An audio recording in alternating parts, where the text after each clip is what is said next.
Alright guys, welcome back to the channel. Thank you for checking the video out today. We have more PlayStation news, rumors, and leaks to go over and cover today. So do me a favor before we dive into these topics. If you end up enjoying the video or finding it informative, make sure you leave it a like. And if you are new here to the channel, please consider hitting that subscribe button as well. We're starting here talking about a game that I'm very excited for that's coming out early next year, that being Star Wars Jedi Survivor. We have some new information on the game that I think really lets us know how much further they're taking the combat as well as other aspects of this game. So it says here, reading from PlayStation Universe, in an interview with Game Informer, Star Wars Jedi Survivor's director talked about some of the new mechanics players will get to experience when jumping back into Cal Kestis's boots this coming March. Combat, for example, already seems to be far deeper than that of the first game, with Cal now being able to switch between 5 distinguished stances, each appropriate for different circumstances. We have 5 fully realized stances in the game. A lot of it depends on the enemy that you're coming across. It's advantageous to use certain types of stances against certain types of enemies, and it's up to the player to figure that out. It requires the player to break down the enemies and figure out what is the best weapon of choice. On top of that, Cal's bond with BD1 has only grown stronger since the last we saw them, and with that, it sounds like BD1 will be more imperative in traversal than before. There will also be more traversal options in general, with Cal being able to ride mounts to cross great distances. So this is just a little bit of new information we're getting on Star Wars Jedi Survivor, and I really like what they're doing with the different stances. This actually reminds me a lot of Ghost of Tsushima. Anybody who's played that game, you know that one of the biggest mechanics in the combat has to do with the different stances. So it really sounds like they're, trying to do a lot more with the game this time around. And it's also very interesting to me that you're going to be able to actually ride mounts to traverse long distances. I don't think this is an open world game, but it sounds like it's going to be more of a wide linear game. So sounds really cool. Can't wait for this game to come out. Moving on to the next topic, we have another update on Bungie. Reading from PlayStation Universe, it says Bungie's latest addition to its staff comes from Riot Games, as the former game director for Riot's Valorant is now working at Bungie on an unannounced project. Quote, happy to announce my new home is at Bungie, working on new stuff that hopefully will one day get to be played by you all, end quote. This is what the director announced on his personal Twitter account. While Bungie is always going to be working on new content for Destiny, we also know that it is currently developing new IPs. A previous report suggested that Bungie has at least 4 ongoing projects, and more recently, a job listing pointed to one of those projects being a third-person action game developed in the Tiger engine. Valorant has been a widely successful title for Riot and remains one of the most popular esports in the industry. So yeah, I wanted to let you guys know about this because this is a pretty significant pickup for Bungie, and it's also interesting that they happen to be working on multiple unannounced projects. I have to imagine that we'll hear about at least one of these projects maybe sometime next year, but nonetheless, I'm sure that Bungie is eager to kind of share what it is that they've been working on, and I'm sure that whatever it is must be pretty significant to kind of court the director for Valorant. Again, pretty big pickup, so let me know your thoughts on that. Moving to the next topic, we have official confirmation that PlayStation will, in fact, be at CES 2023, and it will be part of Sony's conference at CES. Specifically, we're getting confirmation of PlayStation VR 2. Coming from Gaming Bolt, Sony's PlayStation VR 2 is coming to CES 2023. The company has scheduled a live stream for its global press conference at the show on January 4th, 2023 at 5 p.m. Pacific time, and features the next-gen VR set in its thumbnail. It remains to be seen what exactly it will showcase, but the headset's presence makes sense since it launches on February 22nd. And I also want it to be known here that this is likely not the only thing that Sony will show up at CES with. It could be. I don't want to get ahead of myself and assume too much, but even last year when Sony gave us an update on PSVR 2, they also announced tournaments for PS5, which, let's be honest, it's a very, very small announcement, but still, it was something. So I don't know if I'm going into CES this year anticipating like something huge from Sony. I think it makes perfect sense that PSVR 2 is going to be there, but I guess what I'm saying is I'm expecting there to be a little something on top of PlayStation VR 2. If not a big deal. At that point, we'll just have to kind of, patiently wait for, Sony to do, I guess, their early 2023 state of play. But there you go. We have official confirmation, at the very least, that PlayStation and PSVR 2 will be at CES 2023 as part of Sony's conference. So let me know if that's something you're going to be tuning into. Next up, I came across an article here from PlayStation Universe, and it says that The Witcher 3 on PS5 apparently features longer draw distance than what you get on the Series X version.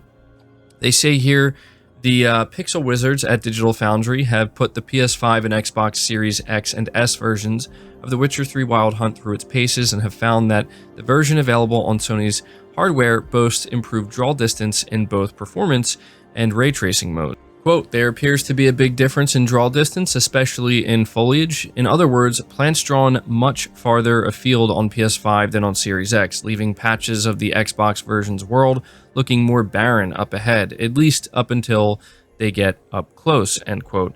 To be clear, the actual density of the foliage is identical once they're actually, drawn in. It's just the rendering range is set to a much higher value range on the PS5.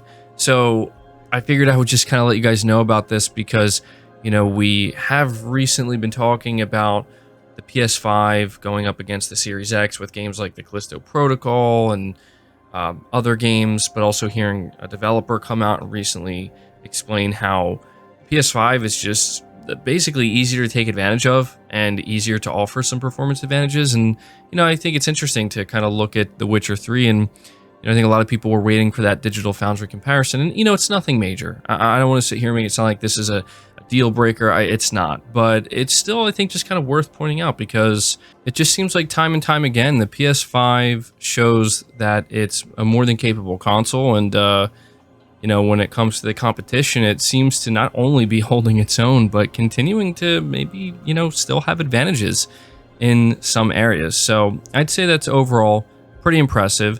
But moving on to the next topic, we're talking about the Last of Us HBO series. It says here, Craig Mazin, the co-creator of the HBO's upcoming Last of Us TV series, has said during an interview with Empire that Naughty Dog's post-apocalyptic hit offers, quote, the best story ever told in a video game, end quote. It's an open and shut case. This is the greatest story that has ever been told in video games. They were just people, and that in and of itself is remarkably rare in video games. The fact that they kept it so grounded and really made you feel I never experienced anything like it, and I've been playing video games since 1977.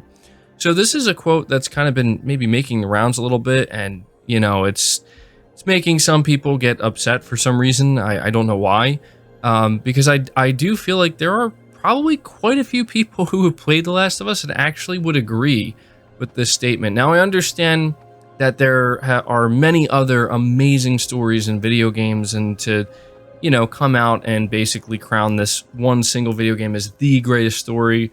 I understand why maybe not everybody's going to agree with that.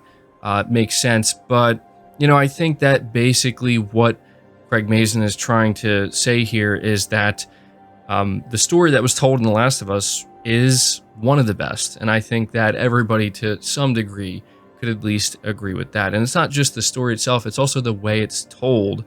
I think that's very important to highlight as well. So figured I would just let you guys know about that. Let me know if you agree or disagree with the co-creator of the Last of Us HBO series. Next up, we have another update on the God of War TV series. Apparently, it's going to be incredibly true to the source material.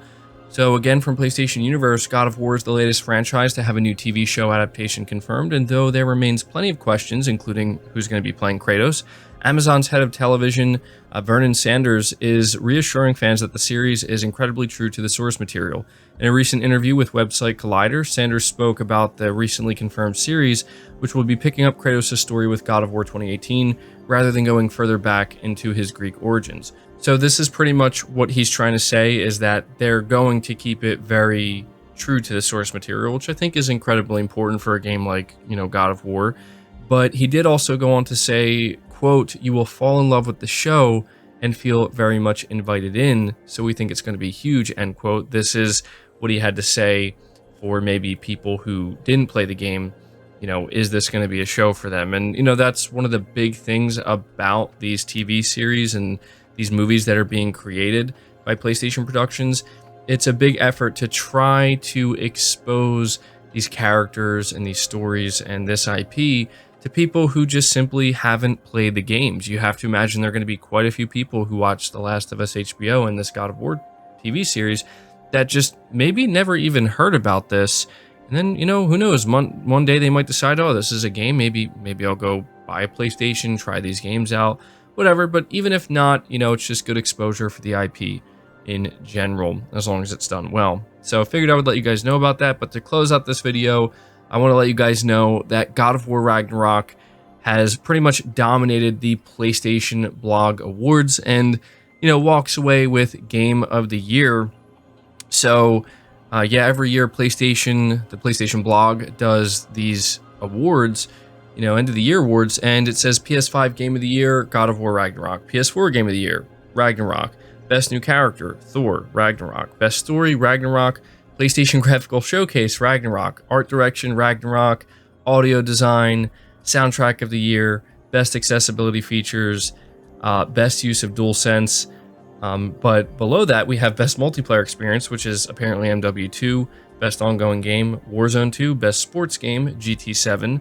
Best Independent Game, Stray. Best Re-Release, Uncharted Legacy of Thieves Collection. And most anticipated game of 2023 and beyond is Hogwarts Legacy. So I think it's safe to say that Hogwarts Legacy is going to do some huge numbers on PlayStation. But man, yeah, Ragnarok absolutely dominated the PlayStation Blog, which I gotta say is not that big of a surprise, right? I mean, these are likely mostly PlayStation fans, but I figured I would just let you guys know about that. That's going to do it for the video, though, guys. I hope you did enjoy it. Hope you found it informative. Leave it a like if you did. Subscribe if you're new. Hit the bell notification icon, and feel free to share the video out on top of all that. But until next time, guys, take care.